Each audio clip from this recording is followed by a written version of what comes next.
Warning: there are huge spoilers ahead for A Quiet Place. So if you haven't seen John Krasinski's taut and increasingly compelling horror film, then please do just that before returning to read the below. The ending to A Quiet Place is so arousing that it will immediately make you want to stand up on your feet and yell out in delight. Let's go through it again just so we are all on the same page.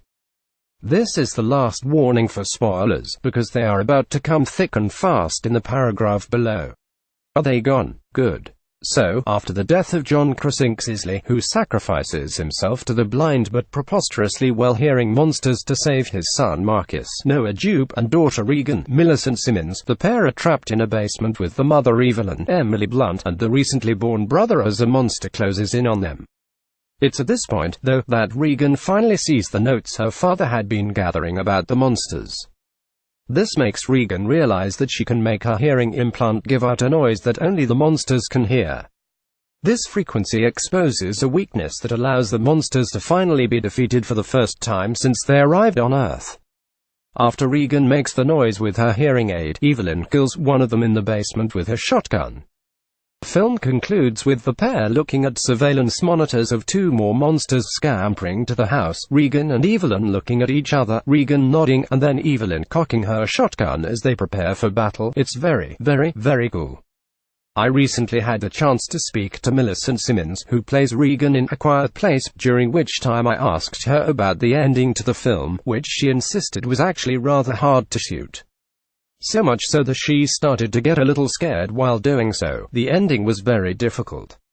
We filmed in the basement. It was very hot. We were down there 4 hours. Every day. We had 4 or 5 days in a row. It was grueling. Actually, when we were shooting, I did start to get very scared. Because you could feel the tension. And Emily is holding a real rifle. I had to back away from her. In the back of my mind I was just hoping that she kept it pointed the right way. But Millie insisted it was well worth it, as she called the conclusion beyond amazing and so cool. They say these things. And I knew the scenes that were coming. But it manages to incorporate everything. Drama, horror, romance. And then when I watched it I completely forgot all of the scenes and where it was going to go. Even though I knew all of the story. And also because I hadn't seen all of the scenes being shot. All of a sudden I could understand the character's point of view. I hadn't seen that. It was a revelation to me. A Quiet Place is now in cinemas. And here's another clip to remind you of its majesty.